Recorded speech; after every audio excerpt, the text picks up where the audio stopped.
be over. Okay, good stretch. Now you're a super dog.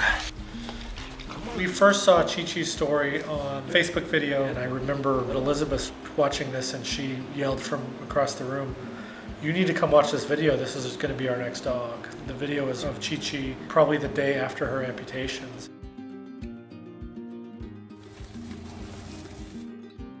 She was in her kennel in South Korea, but she was wagging her tail and she was happy, and her eyes just said, "I'm a happy dog and I want to live." Once that was done, it was over. So we reached out to the rescue group, but they were like, not a lot of people are raising their hands. She's going to be challenging. We don't even know if she could walk. It didn't matter to us. We were going to figure it out. It was when they posted a video of her walking for the first time. I was just stunned. I knew at that point she wasn't giving up. She arrived in the US in March of 2016. She didn't have prosthetics, so her walking around was painful and her feet weren't protected, and so she was vulnerable and she was stressed. It took her a while not to be stressed. It was kind of a hope for her to be a therapy dog. We had to see how she was going to, adjust.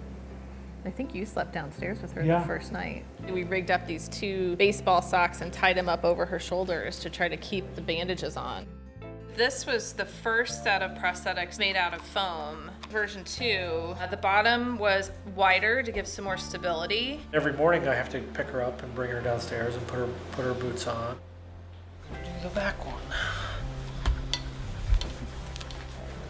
She has to have them on before she can move, so it's a small thing that I have to do for her, but it gives her freedom.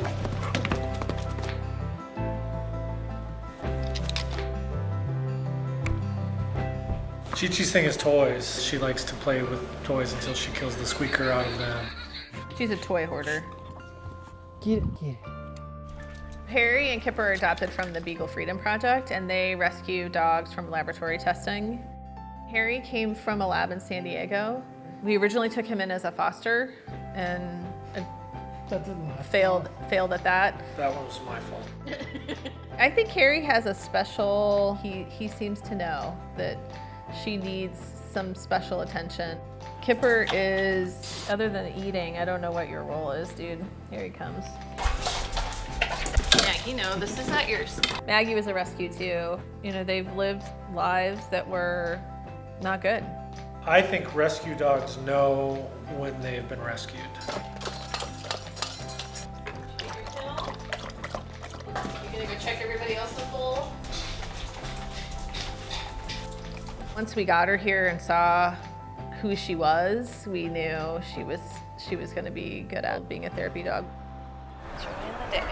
She's just checking out the flowers. When she first arrived, she spent a ton of time outside. She would just lay out there and listen to the birds. It was almost like she was hearing them for the first time. We've been doing the obedience course to be a therapy dog. Good morning, Chi-Chi. What we're going to practice on today is introduce her to some of the stuff she might see during the test. So for our therapy dog test, there's a couple things that Chi-Chi needs to be. Calm around other dogs, and also calm around things like wheelchairs, crutches. We're going to try everything we can to set her up to succeed. Good job!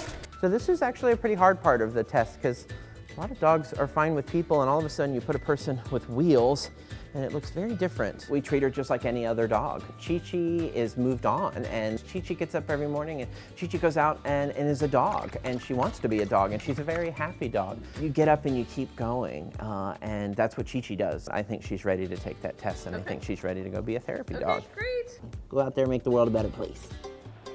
Hi, Chi-Chi. I was first introduced to Ability 360 through friends of ours who have a daughter with autism, and then we decided that would be a great place for Chi-Chi to become a therapy dog. They have different types of people in wheelchairs, some with amputations, some without, that she could potentially help with. I see a lot of potential for Chi-Chi's help with a lot of our members. I've been an amputee since I was 4 years old. Having that companionship is really important. I thought I would show Chi-Chi the ropes of what it's like to be a therapy dog here.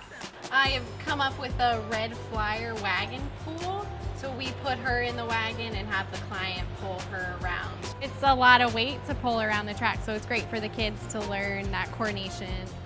You know, you're surrounded by people that aren't exactly like you, and when you have a companion, you know, you can see a similarity there and you can have a connection. I think it's something that's really special. I think she'll be a great therapy dog.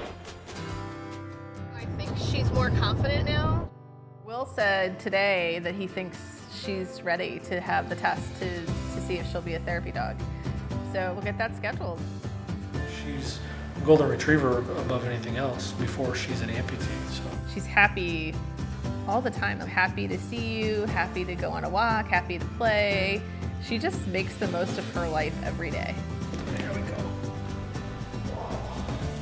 She's transformed into this dog that is loving and caring and trusts people again. There you go. And now she's gonna give back. That's her new life now. And she's left all the rest of it in the past.